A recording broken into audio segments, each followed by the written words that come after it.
Good morning.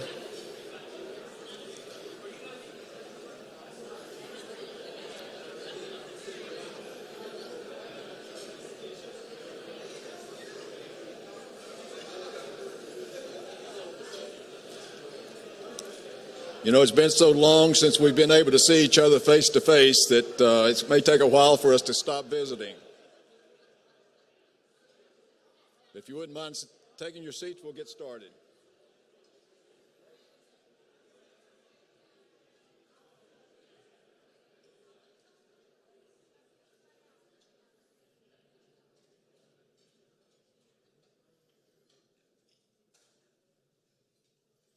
Well, good morning and welcome.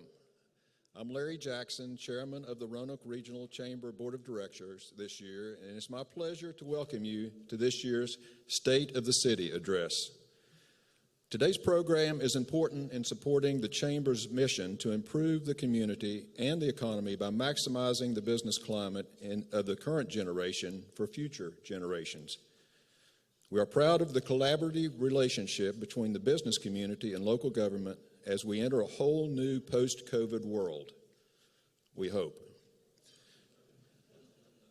We recognize the importance of active engagement with our city leaders in order to support initiatives that foster economic development, address needs within the community, and cultivate strong regional partnerships with neighboring localities. I would like to commend the hard work of our elected leaders, our business leaders, civic leaders, neighborhood leaders, and citizens that call the city of Roanoke home for their diligence in helping to slow the spread of the COVID-19 pandemic. And I'm especially pleased that we're able to hold this event in person this year. And I know our elected officials will continue to work with the business community to rebuild and strengthen the regional economy. I know that Mayor Lee will have much to say on the city's recent achievements and goals for the future. Before diving into that, however, I'd like to thank the Chamber sponsors that made this morning event possible.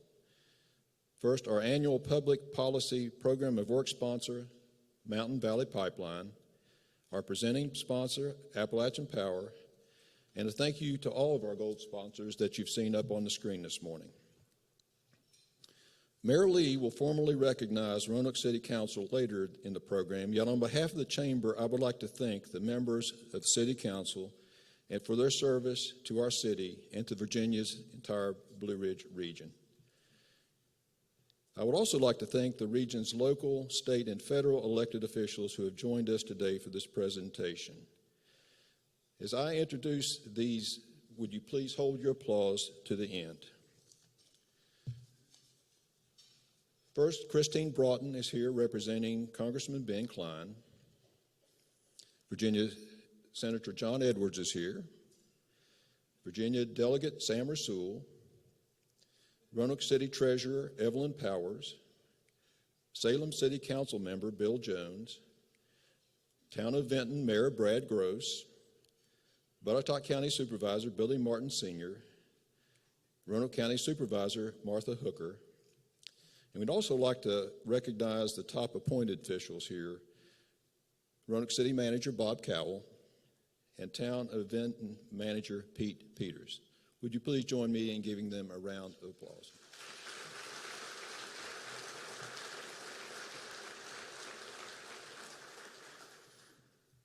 And now it's my distinct pleasure and honor to introduce today's featured speaker, Mayor Sherman Lee.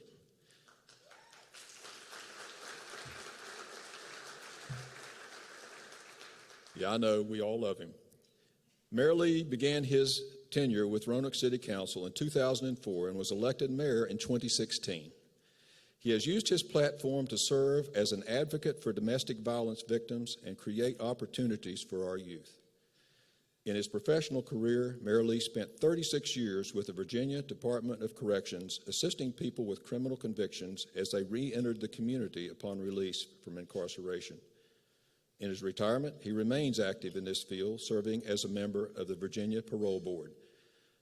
Mayor Lee takes an active role in our community, volunteering with numerous civic organizations, serving on local and state boards and associations, and organizing the Lee Youth Outdoor Basketball League. Additionally, Mayor Lee will be inducted into the Virginia Union University Athletic Hall of Fame this September. Please join me in welcoming our Mayor, Sherman Lee.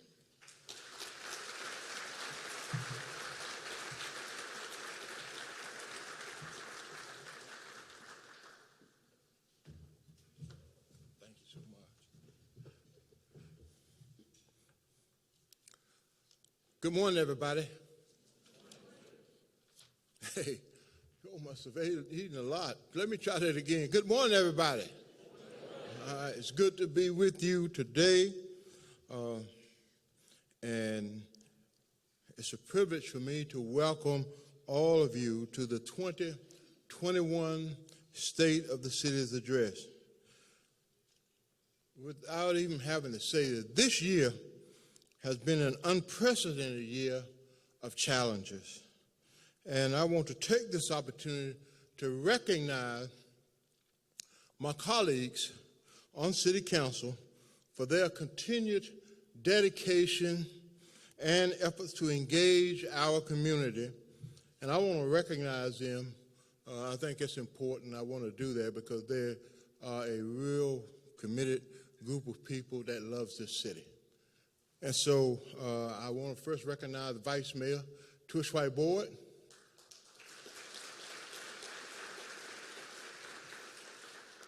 I want to recognize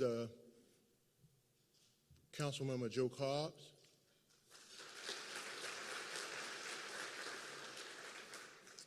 I want to recognize Councilmember Vivian Sanchez Jones. And Councilmember Stephanie Moon Reynolds is here. And also, I appreciate Councilman Bill Bestpitch, Councilman Robert Jeffrey, who is not here today. But thank you all. Thank you, City Council members, for your commitment to work with the city administration and to support me.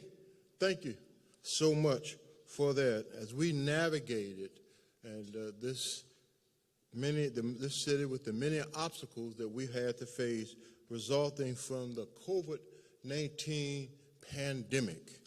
And I also must recognize our city employees who have continued to provide essential services during COVID-19 and throughout this year of transition.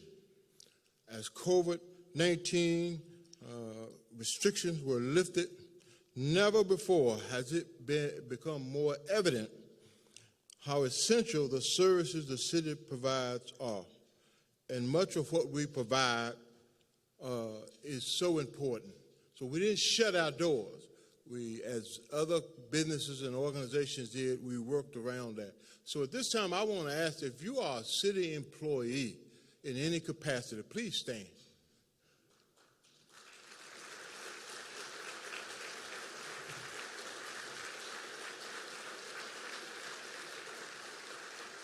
Thank you all so much. And it's just so important that we recognize you as go forward.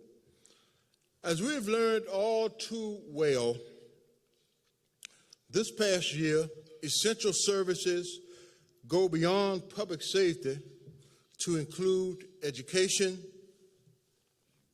social services, public health, transit, and recreation, along with the myriad of other support systems needed for their success. These essential services are provided by people, more than 1,700 dedicated professionals who showed up every day during this pandemic and continuing to make a positive difference in the lives of our residents.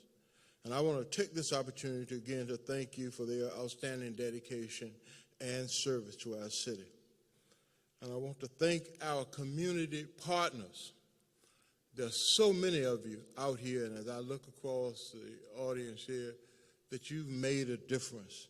And your support during this pandemic has been special.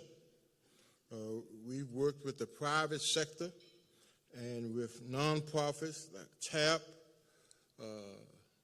the United Way of Roanoke Valley, Goodwill, and many others. You know, and as I go through calling names, I'm going to miss somebody, but all of our partners, we will not be able to get this done and to get through this period without your support and without your help.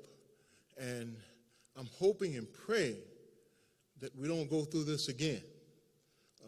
I'm a little discouraged with things that are happening, especially with the numbers that I'm seeing coming forth. But thank you, partners, for standing by us and supporting us. And I could go down the list, but there's so many people and organizations that made this happen. And so, again, I want to make sure you know that you are very much appreciated. And although we're making progress in the fight against COVID, there's still much to be done. And we've been working closely with the Virginia Department of Health to make the vaccine available to our residents. And remember, and I want you to realize this, and science supports this, and a lot of factors come to the forefront, but the only way we will beat COVID is by getting vaccinated. That's so important. And please remember, let's not fight each other on this. Let's fight the virus. Fight the virus, not each other.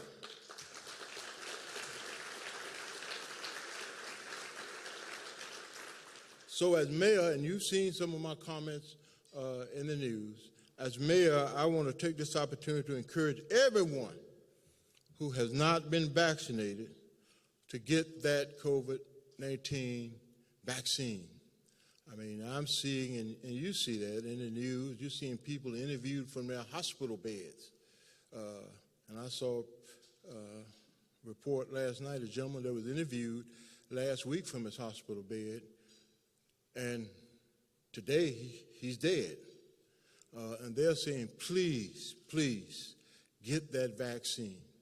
And I'm just so disappointed we made that into a political football. It's not a political football. It's about life. It's about saving lives. And it's about children.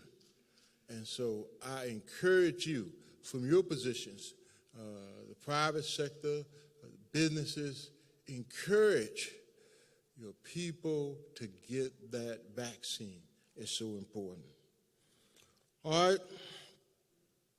Now we find ourselves emerging from these challenges, as we had last year, to turn our attention more towards recovery from the impact of COVID-19 and strengthening our resiliency against similar future shocks. And I tell you, we are a resilient people. We get knocked down, but we don't stay down.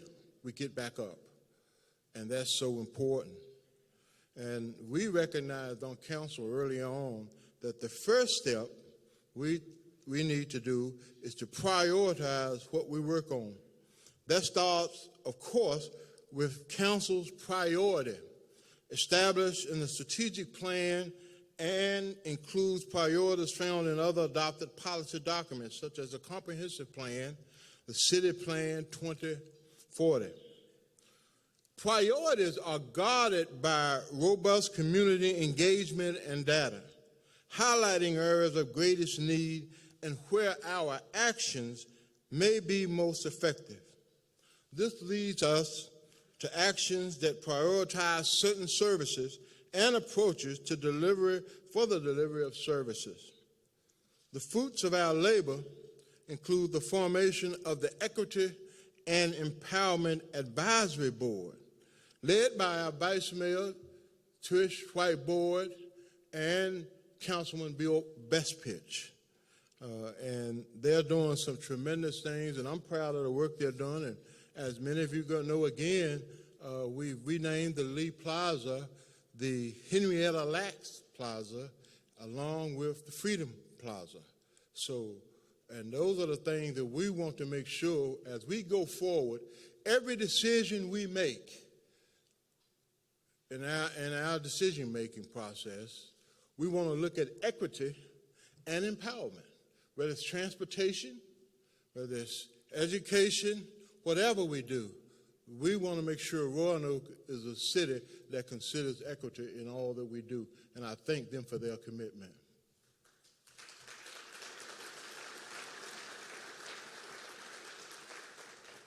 The establishment of the Gun Violence Prevention Commission, led by Councilman Joe Cobb, who've done tremendous work. And I'm going to talk a little bit about violence in a minute, but thank you, Joe, for your leadership. You've brought a lot of people together in this city. You've kept us focused on the things that we can do. We're dealing with trauma and all of those things. So I appreciate that, and we've got some special things that are going to be happening, and we're going to be led by Councilman Cobb and that commission, again, who are working very hard to make sure all of our citizens are safe. Thank you. All right, and the addition of COVID this year, we've reached out and have a Spanish-speaking outreach effort. And that's led in part by our councilwoman, Vivian Sanchez-Jones. She and I were on a teleconference with some representatives from Washington, D.C., and they must have thought I could speak Spanish or something. I tell you, because I didn't understand many of the things they were saying, but I was shaking my head, and I was afraid. I said, Vivian, make sure I don't shake my head on something that I shouldn't be. So she was right there, and she walked us through that, and I appreciate her. Vivian, thank you for your leadership, and we have to continue to work. So I just wanted to share that with you, because these are council members that roll up their sleeves and say, and they're saying, I will do it, I'll lead it, I'll do the work. And so I'm pleased and proud of that. We also had a successful distribution of the Star City Strong Recovery Fund and CARES Act funding, delivering more than $16 million in aid to our community residents, households, and businesses. Building upon these, Roanoke will continue to follow its Star City Strong strategy, which we adopted during the COVID-19 pandemic, consisting of 3 stages: response, recovery, and resiliency. Response, recovery, and resiliency. The guiding principles for this strategy are compassion, respect, dignity, collaborative partnerships, trustworthiness, and again, equity. Those are important. Phase 1 of Star City Strong was a plan to rise to our challenges. Let's take them on. Let's not have a pity party where we are. Let's take it on. Let's take them on. Phase 2 of the Roanoke Star City Strong focused on recovery and strengthening our resiliency. And right now, that's underway. And sometimes I feel like we're coming out of the hole, but boy, I tell you, the cloud is dark on the other side. I'm hoping and praying that we will, and I know we will keep up that commitment and resiliency in our city. And we're gonna beat this virus that's out here now. We're gonna do that. Roanoke is Star City Strong, and we're gonna do it. And so I'm excited about what we're doing. The city has reopened city facilities, supported by the Virginia Department of Health and their efforts to offer the COVID-19 vaccine to residents by assisting with vaccination registration. And we've also hosted the largest COVID-19 vaccination clinics in Southwest Virginia, the Berglund Center, where more than 100,000 people received their vaccinations between January and May. We opened that, and I tell you, I personally got calls from people from all over Virginia, especially in Southwest Virginia, said that went smooth. Thank you for doing that. and we're very pleased with you. That makes me proud, and it should make you proud as Roanokers, that we're here and being available to those to get those vaccinations, and we're pleased with that. And now we're seeking the most impactful ways to use funds from the American Rescue Plan Act to go through this as we recover and also deal with this environment that we have right now. And let me say, this is unprecedented. Financial assistance from the government, from the federal government, through the American Rescue Plan Act will, for the first time in the history of the United States, allow all localities to receive direct financial assistance to aid in their recovery. So I'm impressed with that. We all will be getting funds. It varies in amounts, but we're all going to be coming together. And I love that, because then I hope down the line, and we talked about this last night in our Rescue Act committee meeting, that we can get together as a region and do something together. This is an opportunity. This is an opportunity. We're getting money that we hadn't gotten before. And we want to make sure that we do the right thing. And that's why we've brought 36 or more citizens together. A city manager, vice mayor board, and myself and others, we meet with those 36 citizens. And some of them are here. We meet with them to talk about how we can make good use of this money. And we're working hard to make sure we do not drop the ball. But in that conversation, we also talked about our neighbors and what we're doing and how we can come together, because I'm convinced that we can do more together if we just break down the barriers, and we have, and keep the communication going. The city of Roanoke will reside over 64.5 million over the next 2 calendar years for this purpose. And so we have some time to spend it. That helps us. That helps us to make sure that we do what's needed to be done. And with local funds of this magnitude, especially if we're able to leverage them against other state and federal funds, the opportunity exists to fully transform aspects of our community. We can be transformational. We can do things that we haven't been able to do before. I don't know about you, but that's exciting to me. And I'm looking forward to coming back, and recommendations will be made to council by this committee saying this is what we think is best for our city. And I'm proud that our city and the city administration have decided we're not going to sit in a room and make decisions. We're going to bring in the public, to engage the public, to say, where do you think we need to go with this money? Businesses, small businesses, recreation, health, broadband, expanding things, all of those things are on the table. And we're asking our citizens to help guide us in this process. And let me say, this is not done. Thank you. And we need to applaud that, because this is not done in many localities. I got a letter from the National Civic League saying, can you share with us how you were able to bring people to the table? Because there are some cities that are having problems because their governing bodies didn't consult with the people. And now, don't think it's all smooth now. We got some folks that are going to come across the table saying you need to do this and you need to do that. And this organization should get more money. We want that. We want that. And it's going to come back. And so, and we're looking forward to those recommendations so those council members can make a decision. As mayor, I can stand back and let them take that, and I'll join later. But we're going to make some tough decisions.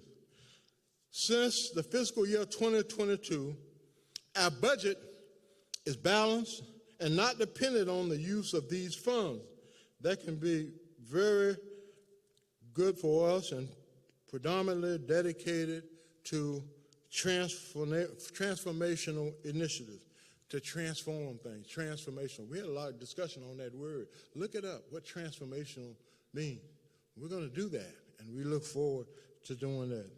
While the first phase of Star City Strong used CARES Act funds, this second phase will extensively engage the community in assisting council to establish priorities and determine the most effective actions that may be taken over the next several years.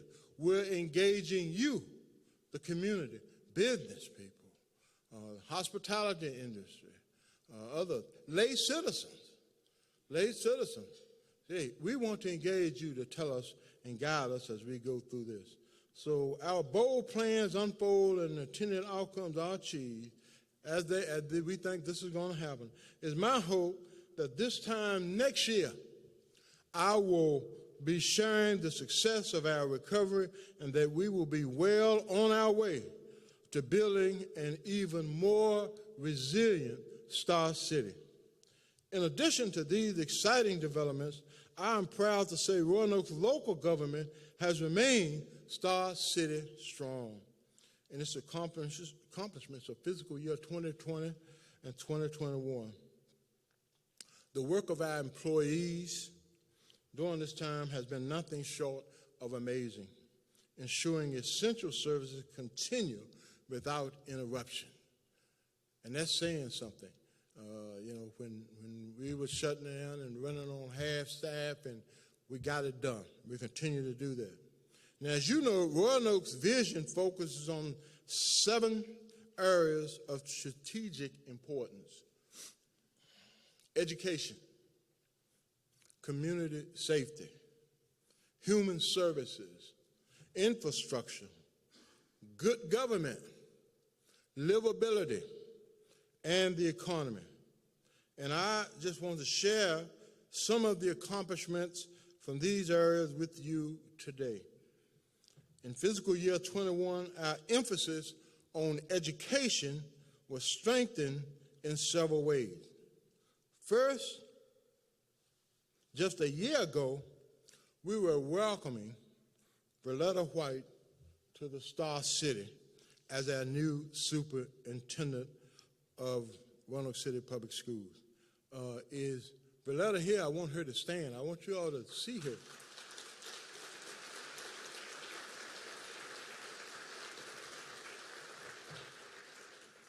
I know you join me in welcoming and thanking Ms. White for successfully leading our students in school through the pandemic.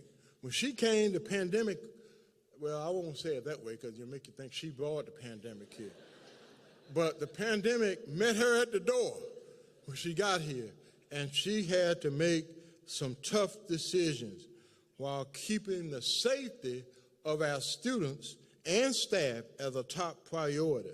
And let me also recognize the school board. Now, you'll have to help me because these lights, I can't see that far.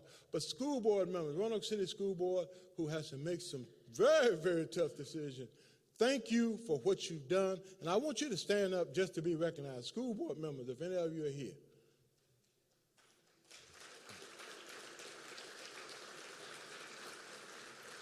I want to thank them. Having served on the school board here in Roanoke City, I know those decisions are tough, and it's still tough. Look around the country. Look at the news. Look at the decisions that are going on. You have state government fighting local government regarding mask mandates and school issues. But I'm proud to say that Superintendent White has led us and is leading us, I think, in a great direction.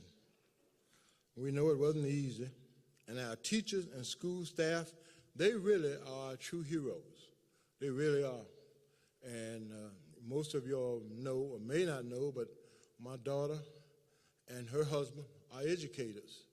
So I get the brunt of a lot of things. They talk to me about education and what they had to, but when they talk to me about the things they're doing, they are really true heroes. And I'm so proud of our education staff and the things that they're doing in our school.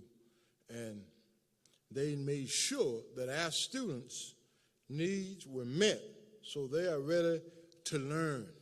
And by that I mean, this included from March the 17th, 2020 through June the 30th, 2021, providing more than 3 million meals for students through neighborhood bus delivery, curbside distribution, and also when students return to the classroom. In other words, they found ways to make sure our children could eat. They found ways. Thank you again for that. That's so important in order that they can learn and not be hungry. Thank you.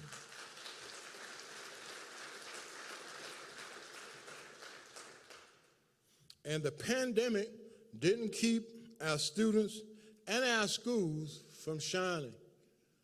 I heard the superintendent in her address at convocation earlier this week talk about through it all, graduation rate remains around 89%. That's awesome. Through it all. Once again in 2021, the NAM Foundation named our public school one of the best communities for music education. This is the 9th consecutive year Roanoke City Public Schools have been recognized. And this year's graduating class, and I like this, saw 14 student athletes who were recruited and will play at the collegiate level for sports, including lacrosse, track, soccer, football, basketball, and wrestling. And we also boasted an unprecedented 7 regional champions in our star city. I'm so proud of that, and that's a tremendous job. And we know it takes all of us to ensure that our youth have what they need to succeed. The past year, the public generosity supported students of Roanoke City Public Schools through the donation of clothing, school supplies, and through a partnership with the Roanoke Bar Association, 20 washers and dryers were donated to assist our students and their family. That's compassion, that's caring, and I'm so proud of that. And construction has begun on the lift clinic adjoining Fallon Park Elementary School, which is in southeast Roanoke. Now, I just want to mention that, and people who know what I mean understand that. This clinic, which is scheduled to open in early 2022, is a partnership between Roanoke City Public Schools, Carillion Clinic, Delta Dental, and Freedom First Credit Union. It will provide our families access to physical, or financial, and wellness resources in one convenient location at Fallon Park Elementary. And I know everyone is excited to return in August for in-person instruction, 5 days a week. But that's right.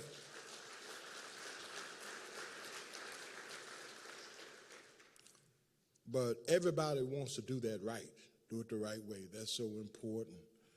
Thank you so much for all our teachers and staff of Roanoke City Public Schools who will make this possible.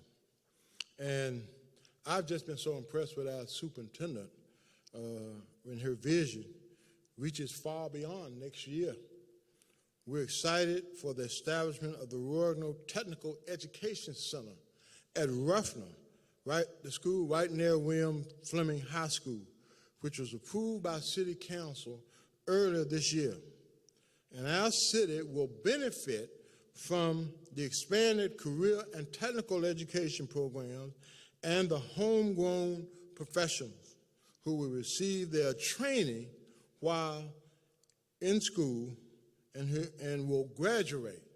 And I like something that Superintendent White said, that they'll graduate with both a diploma and a resume. That's good stuff. That's good stuff for our schools. And you heard me talk a lot about our city schools. We're proud of that because that's the foundation of what we're doing. When I meet with businessmen and others that are coming in this city, and as we expand, and we have the medical school now, and we have the partnership with Roanoke, with the city of Roanoke, with Virginia Tech and Corellia, and I meet certain business people, they talk about the schools. What kind of schools and what are you doing? And so I'm pleased to say that, and I just thank them for their strong contributions to our achievements as a local government. You're very important to us, and so that's why we want to make sure we put our money where our mouth is. So thank you, Roanoke City Schools. All right. Other examples of a steady emphasis on education include educational opportunities through Roanoke's Conference Center throughout the year and helped inform the citizens of Roanoke and beyond. I want to thank Brian Mann, the city's enterprise administrator, for his leadership in this. Brian, are you here today? All right. Maybe nobody didn't get the email that we were having this today. But Brian, thank you. Also, we celebrate the opening of the newly renovated Gainesboro Branch Library on June 15th with many new amenities supporting our education initiative. The launch of the Crystal Springs E-Branch Library in South Roanoke in March, providing service 24 hours a day, 7 days a week. A substantial donation of children's books from the Soho Center in Roanoke Public Libraries and Star City Reads. 41,778 books valued at $538,000. The service of 78,711 meals from March through May of 2020 through May of 2021 through the Curbside Feed and Read program, a partnership with Feeding Southwest Virginia and Roanoke Public Libraries. Kid Farmers Market held during COVID to allow children to shop for fresh produce with pretend money, increasing children's math skills. Now, I wish that was in place when my kids were growing up so they can understand that math and recognize that after you get so old that this is not pretend money, this is real money. And I'm appreciative of those programs that make a difference. Now, community safety is on everyone's mind, especially when it comes to gun violence. Clearly, something terrible is going on across our nation, and sadly, Roanoke is not exempt from it. And let me just say that as I made comments at our press conference on last week, which we'll be doing that routinely every 2 weeks or at least once or twice a month to let you know where we are in this fight against gun violence. And it's a societal problem. And I don't need to expound on that. All you need to do is cut the news on. Just cut the news on every day in any localities. It's a societal problem. And so we have to tackle this hard. And we've seen high numbers of gun-related woundings and homicides in the past 2 years when compared to the previous years.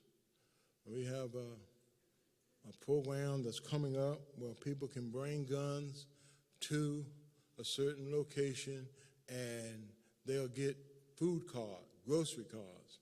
And you know what impresses me so much about this, these ideas are coming from citizens that live across this city, South Roanoke, Southwest Roanoke, Southeast, and also Northwest. But these are ideas because people say we want to do something. We want to resolve this because this gun violence is is similar to a cancer. And if you let it keep brewing, if you let it keep going, it may not be, and I don't say this lightly, but those things have a probability oftentimes of moving. And we've got to do all that we can, and I'm so appreciative of the gun violence gang initiative that we have, our commitment in city administration to get there, to take care of things, and to come up with ideas. As you saw a few days ago, we have reward money now. We're putting everything on the table. As mayors are across this country, and I see them, I talk to them, I'm a member of the Mayor's Conference, and we talk about those issues. You know, we talk about that. All you need to do is look around and see, and we're not a Chicago or a city like that, but we are concerned with the attitude, and so much of this is happening with our youth. So we got to go to work.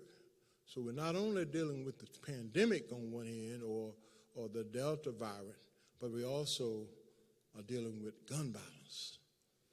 And we're committed, and this committee and others, to making a difference.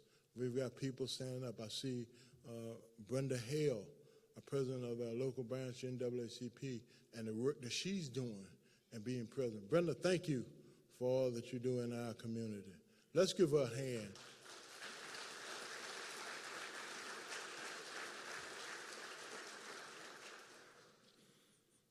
So this is obviously now a vital role for law enforcement and for the city government in addressing gun violence, both in the immediate time frame and over the long term.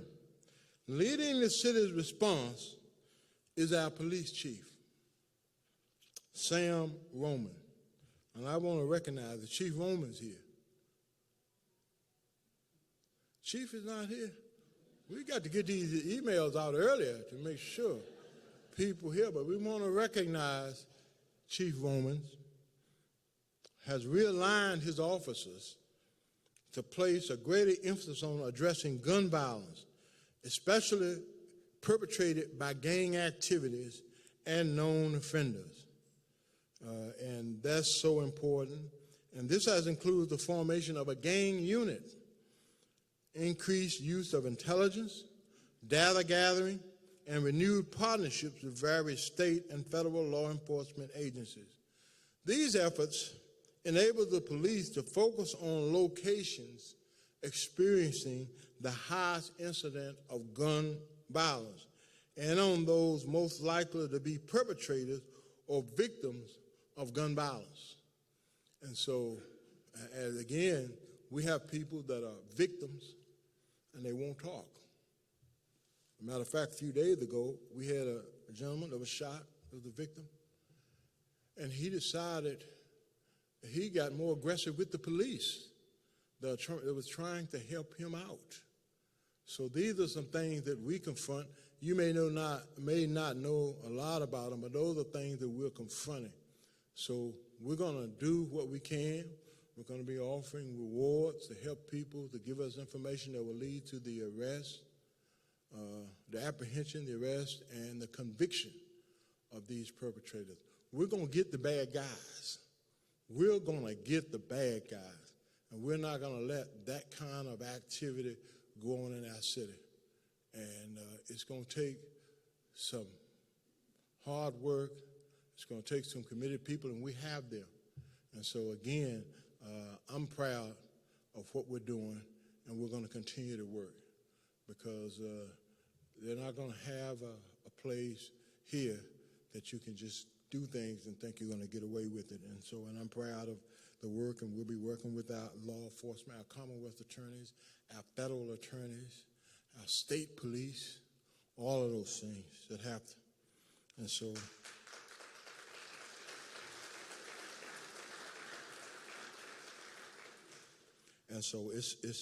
it's imperative that we do that, and I feel good about what we're doing because we've got our community engaged in saying, what can we do to make it happen? And let me assure you, even though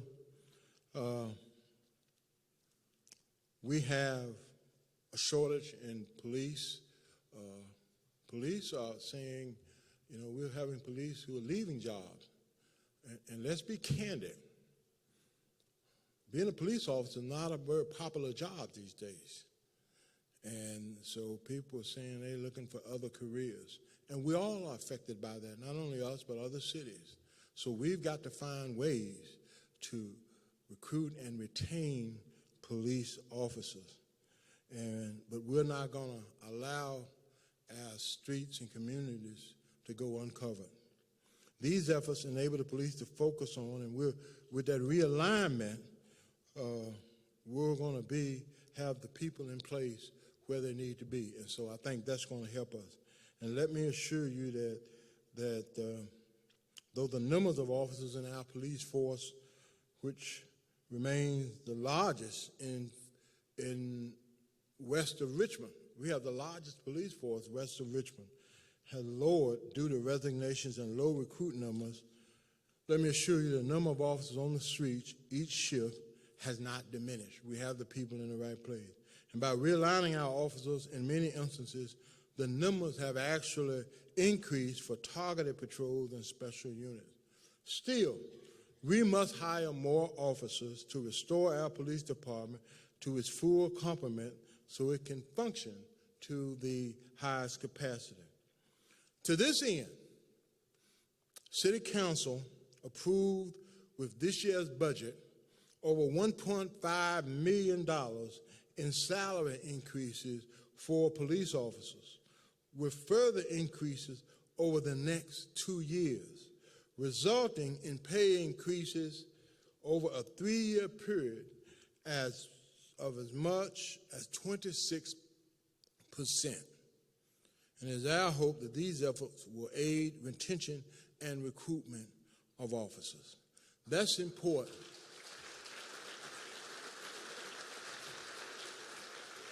That's important. And I feel, and this is my thoughts, that as a governmental body and as an elected official on City Council, and I feel our first and foremost responsibility is to make sure you are safe in your home, to make sure you feel safe. That's what we're committed to doing, above everything else, to make sure that happens. And so we're going to do all that we can to do that, and that you feel safe in your communities, wherever you live, regardless of what zip code you live in. We want you to feel safe. Other efforts to ensure public safety in our community include the funding of a reset and volunteer coordinator, which was previously grant funded. Reset stands for Rapid Engagement of Support in the Event of Trauma. And ladies and gentlemen, we've had trauma in our communities, and I'm glad to know that.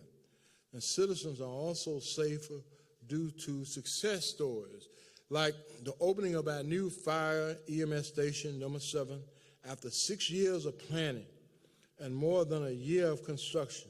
And that's a long time, 6 years of planning and a year of construction. Roanoke Fire and EMS completed its newest facility, Station number 7, bringing a modern fire and EMS facility to the Grandin Court community that will meet the needs of the fire service for the next 75 years. And I want to thank our fire and EMS chief, David Hoback, for his leadership on this project. Now, I'm not going to call David. I'm not going to ask David to stand. I'm saying we thank you, David, wherever you may be. The E911 Center's successful reaccreditation for the 5th time, they're getting accredited. They're being evaluated nationally, and they're being accredited. That's good work. Our 911 staff, which is critical to public safety, because without their work, officers and firefighters will not be able to respond quickly and keep our citizens safe. And thanks go out to our E911 manager, Sonia Roman, for the dedication to lead her staff in achieving and maintaining accreditation. And that's a beautiful facility they have out there in Southeast. And Roanoke reached out to our community in mighty ways to offer services including CARES Act funded programs to assist students impacted by, to assist citizens impacted by COVID-19 with unpaid bills. The program provided $389,000 in assistance for 315 approved applications.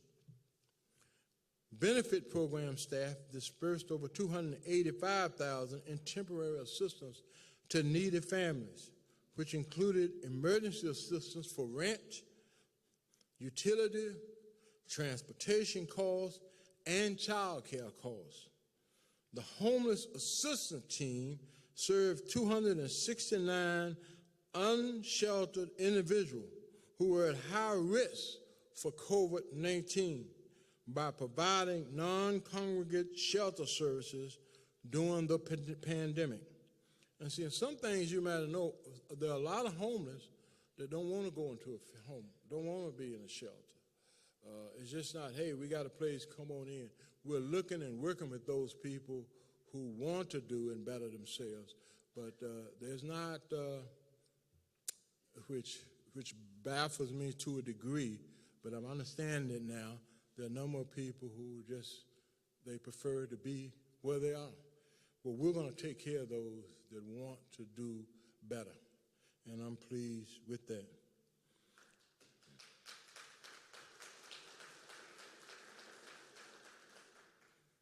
"82 of these individuals exited whatever program they were staying in, shelters, rescue mission, all that do great jobs. They exited those programs to permanent housing destinations. Funds received by the city through the CARES Act were used to provide these services in conjunction with community partners. And once again, the Family Services team finalized 49 adoptions from foster care. And you know, we have the highest amount of any local department in social services in the Commonwealth in foster care and adopting children that are looking for a home, looking for a place to go. I want to thank social services for that effort. That's awesome.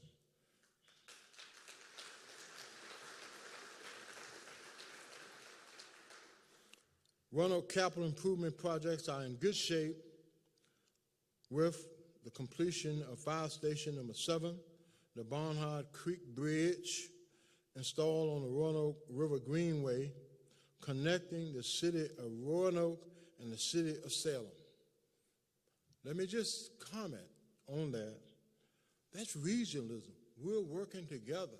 I think that, and I know that as a council member from Salem here, and we appreciate them so much. They went with us initially on broadband. The city of Salem and the city of Roanoke coming together and making this happen. In other words, that this river, this greenway connecting the city of Roanoke and Salem, and so that's going to connect. You can get on the greenway and go from Roanoke to Salem. So we want to keep expanding that. That's good stuff. The city has also paved 50 lane miles of street in 5 city neighborhoods, made repairs to 13,000 linear feet of sidewalk and 9,000 linear feet of curb, and installed touchless pedestrian signal push buttons at 20 signalized intersections. In addition, the Hotel Roanoke Conference Center installed more than $500,000 in AV hybrid streaming technologies with help from the CARES Act funding allocation from the city. Brian Mann oversaw this work, as well as parking funds, the parking fund's successful contracting for a structural maintenance firm to identify capital improvement projects for the 7 city garages across 5 years. And when I talk about funds and what we received, when I talk about that, that's what we did with the CARES funding. These things that you heard me talk about, we use that in a special way. And so we're moving forward, and I'm proud of that. And let me just say, and we successfully began the incorporation of equity and empowerment in the fiscal year 21-22 budget development process. Staff will continue the second year of expanded implementation for fiscal year 2022-2023. Roanoke sold $64.165 million in general obligation and refunding bond, of which $22.05 million was for new capital projects, $33.24 million was to take out an existing bond anticipation note, and $8.875 million was to refund existing debt to realize savings associated with lower interest rates. And this is important. The cost of borrowing the fund was approximately 1.6%, which is historically low interest rate. By refunding existing debt, the city will reduce its annual debt service, thereby saving $539,000 over the life of the debt. Good government means ensuring Roanoke is getting its name on the map, and we continue to be recognized by outsiders, including Roanoke's participation in the U.S. Department's Energy Building Challenge. The city was recognized for exceeding its goal for energy reduction 1 year before the target year, saving the city more than $257 and $241 million in energy costs. The city's ranking as a top 10 digital city is a status that we've retained since 2001. And let me just say that the GFOA Distinguished Budget Presentation Award for the fiscal year 2019 and 2020. Roanoke retains its outstanding credit rating with the top 3 rating agencies in the country.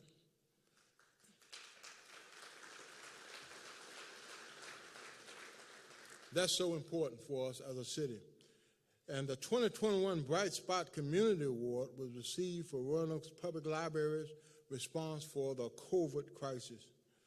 Bronze level bicycle-friendly community status from the League of American Bicyclists still belong to Roanoke. And Barbara, I know you're here. I saw you earlier. I'm sure that's refreshing news to your ears. And the Outreach and Media Award was achieved for Roanoke's virtual flood preparation from the Association of State Floodplain Managers.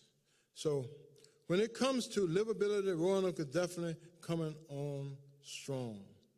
And we're investing in our parks and recreation facilities, repaving the parking lots at Fishburne Park, Shine Hill Park, Piedmont Park, and the Grandin Court Recreation Center, renovating tennis courts at Highland Park and Eureka Park, and renovating basketball courts at Fallon Park.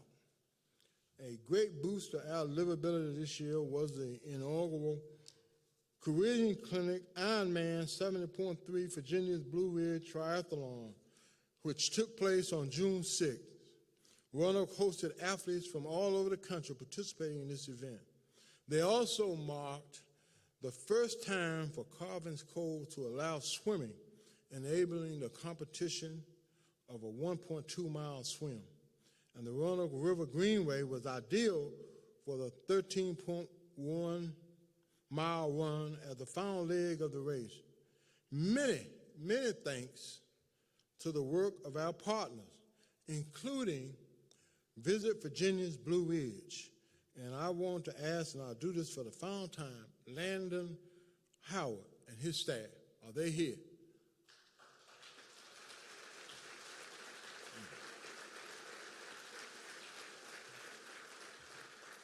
All right, thank you, Landon. Thank you all for standing up and being here. I appreciate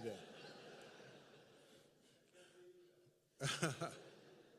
And our Parks and Recreation staff for the great work that they do, as well as local organizations, businesses, and volunteers for assisting with all the details that made it possible to host this event.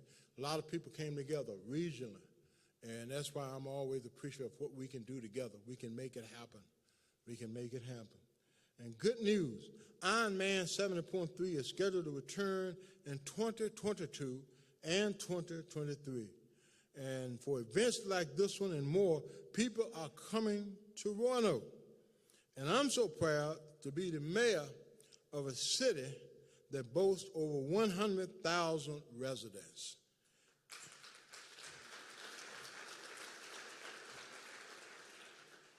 Now, that doesn't mean that council gets any extra funding or salary. That's not going to be affected by that. But I think it's great, and it puts us on the map for a lot of things. And all of this, there's so many people, I think, that are responsible for this, and that does such a good job of showing off our outstanding amenities to the world, And I'm so pleased and proud of that, and what Visit Virginia's Blue Ridge is doing and bringing others downtown. And we heard from a lot of people that are moving, coming in downtown, because now this millennial group and others want to be where things are. So I'm pleased that we're doing that. And we want to promote local and regional tourism. The city of Roanoke and downtown Roanoke Incorporated worked collaboratively to install the first Virginia's Blue Ridge regional wayfinding signs telling you where to go. Signs are all that's important. Pedestrian wayfinding is now in place throughout downtown Roanoke.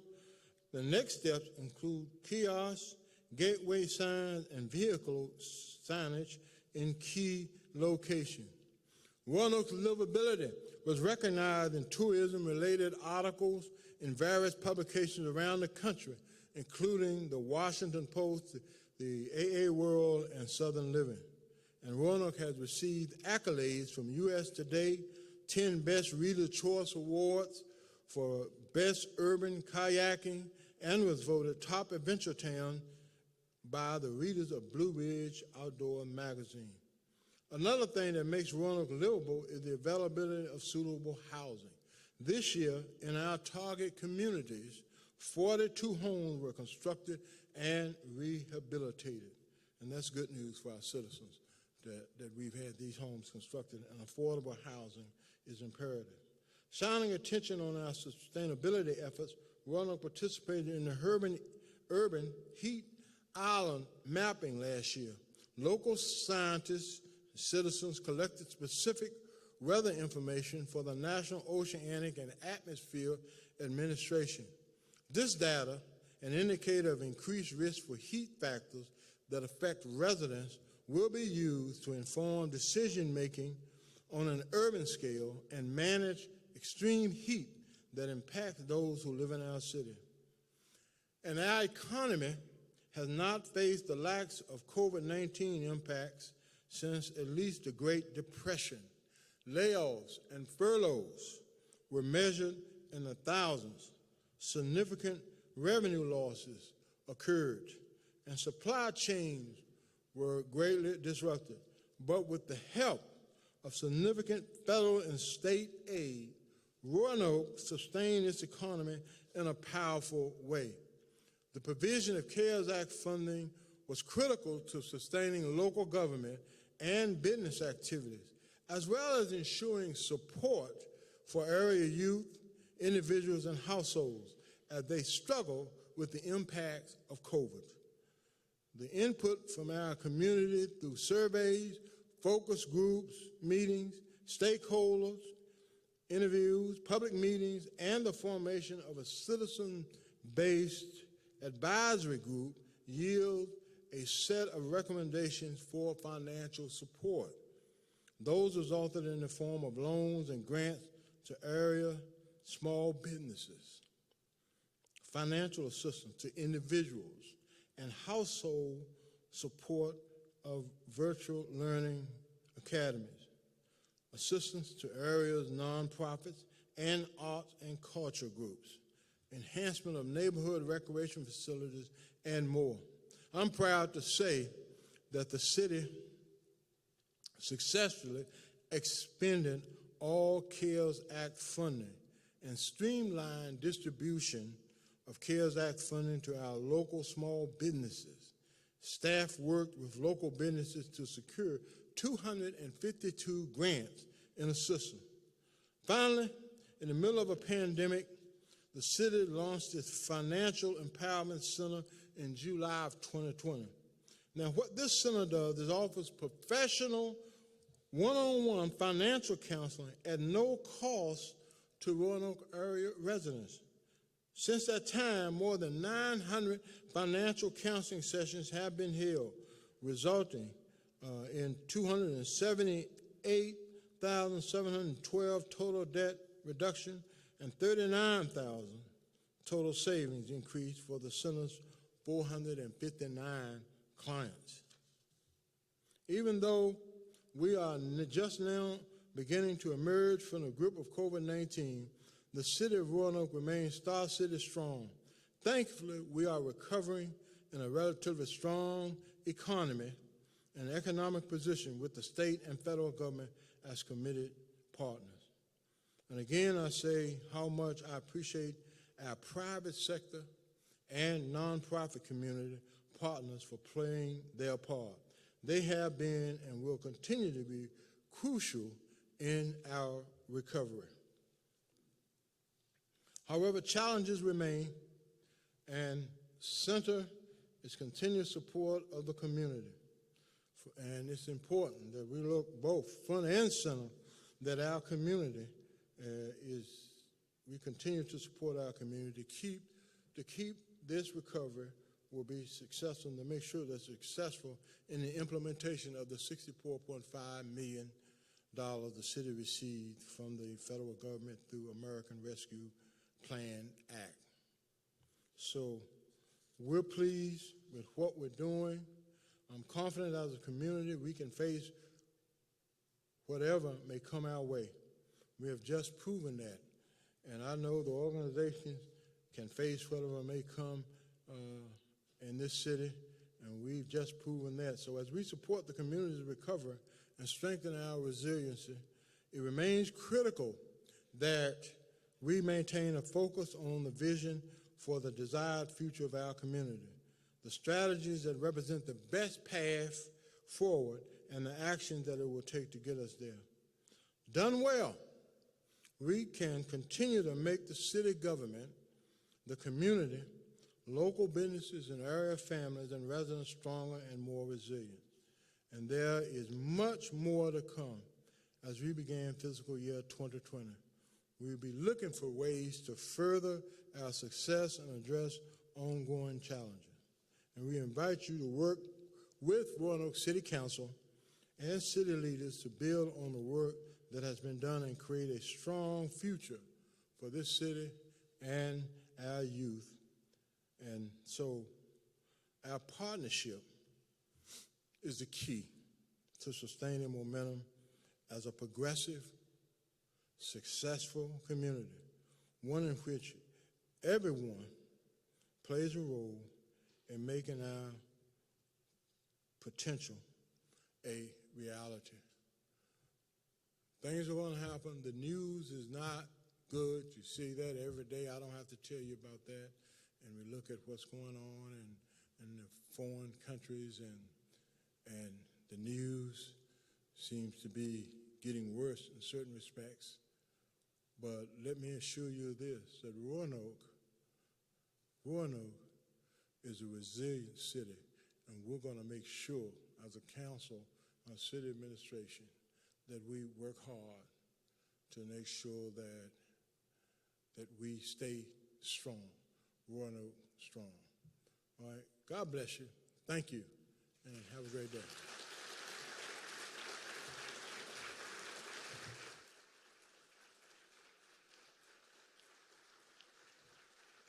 Thank you. Thank you.